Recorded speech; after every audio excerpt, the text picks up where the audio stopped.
Baik, terima kasih atas kesempatannya. Saya perwakilan dari kelompok 6 kali ini akan membahas topik analisis sistem dan pengembangan sistem chapter 20 dan anggotanya terdiri dari Miftahul Jannah, Rizky Maulidia, Bella Ayu Pratiwi, dan Hafian Fikri Al-Kausar. Semoga dengan video ini bisa mudah dipahami dan dimengerti. Selamat menonton. Terima kasih atas kesempatannya. Saya Rizky Maulidia dengan NIM 2018 310 490. Di sini saya akan membahas slide tentang analisis sistem. Apa sih itu analisis sistem? Yaitu suatu aktivitas yang harus ada dalam bagian-bagian pengembangan sistem. Dan langkah-langkah analisis sistem yaitu terdiri dari initial investigation atau penyelidikan awal, ada sistem survei atau survei sistem, yang ketiga ada feasibility study atau studi kelayakan, dan yang keempat information needs and system requirement atau kebutuhan informasi dan persyaratan sistem, dan yang terakhir sistem analysis report atau laporan analisis sistem. Yang pertama, apa sih tujuannya penyelidikan awal? Yaitu menyelidiki setiap aktivitas pengembangan untuk menjelaskan masalah guna diselesaikan, membuat sebuah permulaan penilaian kelayakan, dan yang terakhir menyiapkan sebuah proposal untuk menjalankan analisis sistem. Dan apa sih tujuan survei sistem? Yaitu mempelajari sistem saat ini untuk mendapatkan pemahaman menyeluruh mengenai bagaimana ia bekerja. Dan yang ketiga ada apa tujuan studi kelayakan? Yaitu mengembangkan sebuah analisis kelayakan yang lebih menyeluruh, terutama terkait biaya dan manfaat ekonomi. Dan yang keempat ada tujuan kebutuhan informasi dan persyaratan sistem, yaitu mengidentifikasi kebutuhan informasi pengguna, dan yang kedua menentukan tujuan dan persyaratan sistem baru tersebut, dan yang terakhir ada tujuannya laporan analisis sistem, yaitu untuk menyediakan manajemen dengan temuan-temuan fase analisis. Selanjutnya saya akan menjelaskan slide tentang pengembangan sistem.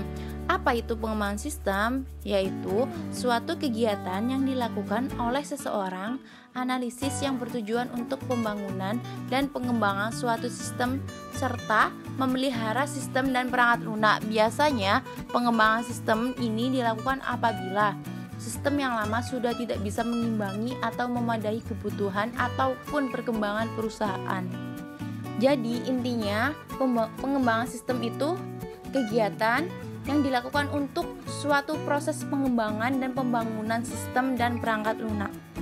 Selanjutnya saya akan membahas slide tentang 5 siklus hidup pengembangan sistem. Yang pertama ada analisis sistem, yang kedua desain konseptual, yang ketiga desain fisik atau physical design, dan yang keempat implementasi dan konversi, dan yang terakhir operasi dan pemeliharaan. Langkah pertama ada analisis sistem, yaitu di mana informasi yang diperlukan untuk membeli, mengembangkan, atau memodifikasi sebuah sistem dikumpulkan. Dan langkah yang kedua ada desain konseptual, di mana para analisis memutuskan bagaimana mencapai kebutuhan pengguna, mengidentifikasi dan mengevaluasi alternatif desain, serta mengembangkan spesifikasi mendetail bagi apa yang dicapai sistem tersebut dan bagaimana sistem tersebut dikendalikan. Dan ada langkah yang ketiga yaitu desain fisik, di mana persyaratan desain konseptual yang luas dan berorientasi pengguna diterjemahkan ke dalam spesifikasi mendetail yang digunakan untuk mengkode dan menguji perangkat lunak, mendesain input atau output, membuat file atau database, mengembangkan prosedur, dan mengimplementasikan pengendalian. Dan langkah yang keempat ada implementasi dan konversi, di mana perusahaan mempekerjakan dan melatih para pegawai, menguji dan memodifikasi prosedur, menetapkan standar dan pengendalian, melengkapi dokumentasi, berpindah ke sistem baru, dan mendeteksi dan mengoreksi defisiensi desain. Dan yang terakhir ada operasi dan pemeliharaan, di mana sistem tersebut secara periodik ditinjau dan modifikasi serta peningkatan yang perlu dibuat.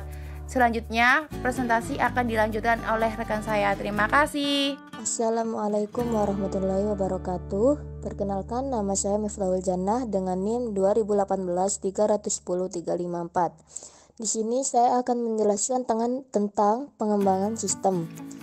Pengembangan sistem yaitu pengembangan sistem ini memiliki siklus hidup. Dalam pengembangan sistem yang pertama, adalah analisis sistem. Analisis sistem ini di mana informasi yang diperlukan untuk membeli, mengembangkan, atau memodifikasi sebuah sistem dikumpulkan. Dan selanjutnya adalah desain konseptual. Desain konseptual ini di mana para analisis memutuskan bagaimana mencapai kebutuhan pengguna, mengidentifikasi dan mengevaluasi alternatif desain, serta mengembangkan spesifikasi mendetail bagi apa yang dicapai sistem tersebut dan bagaimana sistem tersebut dikendalikan. Selanjutnya ada desain fisik. Desain fisik ini di mana persyaratan desain konseptual yang luas dan berorientasi pengguna diterjemahkan ke dalam spesifikasi mendetail yang digunakan untuk mengkode dan menguji perangkat lunak, mendesain input atau output, membuat file atau database, mengembangkan prosedur, dan mengimplementasikan pengendalian. Selanjutnya ada implementasi dan konversi. Implementasi dan konversi ini di mana perusahaan mempekerjakan dan melatih para pegawai, menguji dan memodifikasi prosedur, menetapkan standar dan pengendalian, melengkapi dokumentasi, berpindah ke sistem baru, dan mendeteksi dan mengoreksi defisiensi desain. Selanjutnya dan yang terakhir ada operasi dan pemeliharaan.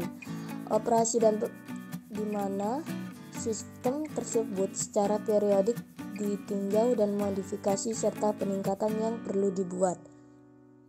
Dalam pengembangan sistem dan analisis sistem, kita membutuhkan rencana pengembangan, yaitu yang pertama rencana pengembangan proyek dan yang kedua rencana induk.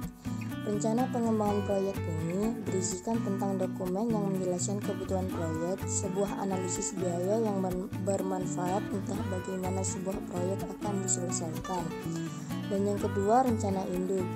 Rencana induk adalah rencana yang menjelaskan bagaimana sistem akan dikembangkan, siapa yang akan mengembangkannya, status proyek-proyek dalam proses, prioritas proyek yang akan direncanakan, dan kriteria prioritas. Berikut ini merupakan teknik perencanaan dalam pengembangan sistem dan analisis sistem. Yang pertama yaitu program evaluation and review technique, yaitu sebuah cara untuk merencanakan, mengembangkan, mengordinasi, mengendalikan, dan menentukan waktu dan aktivitas-aktivitas pengembangan sistem. Yang kedua, jalur kritis, yaitu jalur program evaluation and review technique yang mensyaratkan jumlah waktu terbesar untuk menyelesaikan sebuah proyek. Jika sebuah aktivitas jalur kritik tertunda, maka seluruh proyek akan tertunda.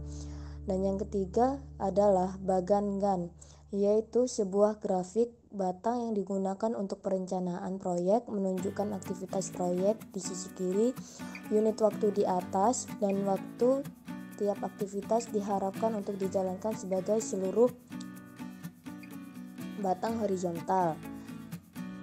Berikut ini merupakan contoh dari Bagan-Gantt. Batang vertikal menunjukkan proses-proses yang digunakan dalam mengembangkan sistem, sedangkan batang horizontal menunjukkan waktu yang dibutuhkan dari setiap proses yang digunakan. Terima kasih atas kesempatannya. Saya Bella Ayu Pratiwi dengan NIM 2018-310514. Di sini saya akan melanjutkan presentasi dari teman saya. Saya akan menjelaskan tentang analisis kelayakan. Studi kelayakan atau feasibility study adalah sebuah penyelidikan untuk menentukan apakah praktis untuk mengembangkan sebuah aplikasi atau sistem baru. Ada 5 aspek penting yang dipertimbangkan selama studi kelayakan. Yang pertama, kelayakan ekonomi atau economic feasibility, menentukan apakah manfaat sistem mendukung waktu, uang, dan sumber daya yang diperlukan untuk pelaksanaannya. Yang kedua, kelayakan teknis atau technical feasibility, menentukan apakah sistem diajukan dapat dikembangkan dengan teknologi yang tersedia. Yang ketiga, kelayakan hukum atau legal feasibility, menentukan apakah sistem yang diajukan akan mematuhi seluruh hukum negara dan negara bagian yang berlaku, regulasi pihak administratif, dan kewajiban kontraktor. Yang keempat, kelayakan penjadwalan atau scheduling feasibility, menentukan apakah sistem yang dapat diajukan, dikembangkan, dan diimplementasikan dalam waktu yang dialokasikan. Yang kelima, kelayakan operasional atau operational feasibility, menentukan apakah organisasi memiliki akses ke orang-orang yang dapat mendesain, mengimplementasikan, dan mengoperasikan sistem yang diajukan, dan akankah para pegawai menggunakan sistem tersebut. Selanjutnya ada model penganggaran modal atau capital budgeting model, sebuah teknik pengembalian atas investasi yang digunakan untuk membandingkan manfaat dan biaya yang diestimasi untuk menentukan apakah sebuah sistem bermanfaat biaya. Berikut ini adalah 3 teknik penganggaran modal yang paling umum digunakan. Yang pertama, payback period, yaitu sebuah teknik pengembalian atas investasi yang digunakan untuk menghitung jumlah tahun yang diperlukan agar tabungan bersih menyamai biaya awalnya. Yang kedua, nilai sekarang bersih atau net present value at NPV, adalah sebuah teknik pengembalian atas investasi yang mendiskontokan seluruh arus kas masa depan yang diestimasi kembali ke masa sekarang dengan menggunakan tingkat diskonto yang merefleksikan nilai waktu uang. Yang ketiga, tingkat pengembalian internal atau internal rate of return yang disingkat IRR, yaitu sebuah teknik pengembalian atas investasi yang menghitung tingkat bunga yang membuat nilai sekarang dari total biaya sama dengan nilai sekarang total simpanan. Selanjutnya ada aspek perilaku perubahan atau behavioral aspect of change, cara positif dan negatif orang-orang bereaksi terhadap perubahan. Mengelola reaksi perilaku ini krusial untuk mengimplementasikan sebuah sistem baru dengan sukses. Beberapa faktor yang lebih penting. Yang pertama yaitu ketakutan. Orang-orang menakuti ketidaktahuan, kehilangan pekerjaan, kehilangan respek atau status, kegagalan teknologi dan otomatisasi, serta ketidakpastian yang menyertai perubahan. Dukungan manajemen puncak. Para pegawai yang merasakan kurangnya dukungan manajemen puncak terhadap perubahan bertanya-tanya mengapa mereka harus mendukungnya. Pengalaman dengan perubahan sebelumnya. Para pegawai yang memiliki pengalaman buruk dengan perubahan sebelumnya akan lebih enggan untuk bekerja sama. Komunikasi. Para pegawai tidak mungkin mendukung sebuah perubahan kecuali diberi penjelasan tentang alasan adanya perubahan. Sifat perubahan yang mengganggu. Permintaan untuk informasi dan wawancara mengganggu dan menempatkan beban tambahan bagi orang-orang, menyebabkan perasaan negatif terhadap perubahan yang mendesak mereka. Cara perubahan diperkenalkan. Perlawanan biasanya merupakan sebuah reaksi terhadap metode-metode dalam memulai perubahan dibandingkan perubahan itu sendiri. Bias dan emosi. Orang-orang dan kelekatan ekonomi ke tugas-tugas atau rekan kerja mereka mungkin tidak ingin merubah jika elemen tersebut dipengaruhi. Yang terakhir, karakteristik dan latar belakang pribadi. Secara umum, semakin muda dan semakin tingginya pendidikan seseorang, mereka akan lebih cenderung untuk menerima perubahan. Sekian presentasi dari saya, selanjutnya akan dijelaskan oleh rekan saya. Terima kasih atas kesempatannya. Saya Fianti Fira Kausar, NIM 2015 310653 akan melanjutkan presentasi dari rekan saya. Nah, di sini ada penentangan perubahan. Yang pertama ada agresi. Agresi yaitu perlawanan terhadap perubahan yang dikehendaki untuk menghancurkan, melumpuhkan, atau melemahkan efektivitas sistem seperti peningkatan tingkat kesalahan, gangguan, atau sabotase yang disengaja.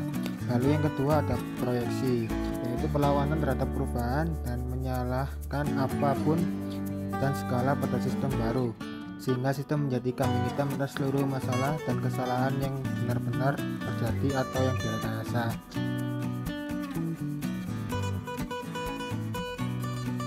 Lalu ada penghindaran, yaitu mengabaikan sia baru dengan harapan agar masalah sistem akan segera pergi. Lalu mencegah masalah perilaku, yaitu ada memperoleh dengan manajemen. Di sini tunjuk seorang pendukung yang dapat menyediakan sumber daya dan memotivasi yang lain untuk membantu dan bekerja sama dengan pengembangan sistem. Lalu yang kedua ada memenuhi kebutuhan pengguna. Sangat penting agar sistem memenuhi kebutuhan pengguna. Lalu yang ketiga ada melibatkan penggunaan, yaitu mereka yang terpengaruh oleh sistem harus berpartisipasi dalam pengembangan dengan memberi saran dan membantu membuat keputusan. Lalu ada menghilangkan ketakutan dan menekan peluang-peluang baru, yaitu para pengguna sangat tertarik dengan bagaimana perubahan sistem memengaruhi mereka secara personal. Lalu ada menghindari emosionalisme. Ketika logika beradu dengan emosi, logika jarang dapat diharapkan. Lalu ada memberikan pelatihan, yaitu penggunaan dan dukungan yang efektif tidak akan memungkinkan apabila para pengguna tidak memahami sistem tersebut. Lalu ada memeriksa ulang evaluasi kinerja. Standar dan kriteria kinerja harus dievaluasi ulang untuk memastikan bahwa standar dan kriteria tersebut sesuai dengan sistem yang baru. Kemudian ada tujuan survei sistem. Yang pertama, mendapatkan pemahaman atas operasi, kebijakan, prosedur, dan arus informasi perusahaan. Yang kedua ada membuat penilaian kemaluan atas kebutuhan pemrosesan sekarang dan masa depan, serta menentukan luasan dan sifat perubahan yang dibutuhkan. Yang ketiga ada mengembangkan hubungan kerja dengan para pengguna dan membangun dukungan bagi SIA. Dan yang keempat mengumpulkan data yang mengidentifikasi kebutuhan pengguna, menjalankan analisis kelayakan, dan membuat rekomendasi untuk manajemen. Kemudian ada strategi untuk penentuan persyaratan SIA. Yang pertama ada tanya para pengguna apa yang mereka butuhkan. Ini adalah strategi paling sederhana dan paling cepat, tetapi banyak orang yang tidak memahami kebutuhan waktu mereka. Yang kedua ada menganalisis sistem eksternal. Jika sebuah solusi sudah ada, jangan menghabiskan banyak waktu dan upaya untuk membuat sesuatu yang sudah ada. Yang ketiga, memeriksa sistem yang ada. Tentunya jika model-model yang ada digunakan seperti yang diinginkan, mungkin digabungkan oleh tugas-tugas manual atau mungkin dihindari bersamaan.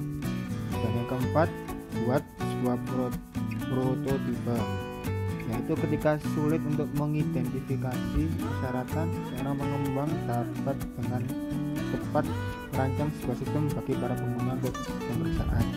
Sekian dari kami. Wassalamualaikum warahmatullahi wabarakatuh.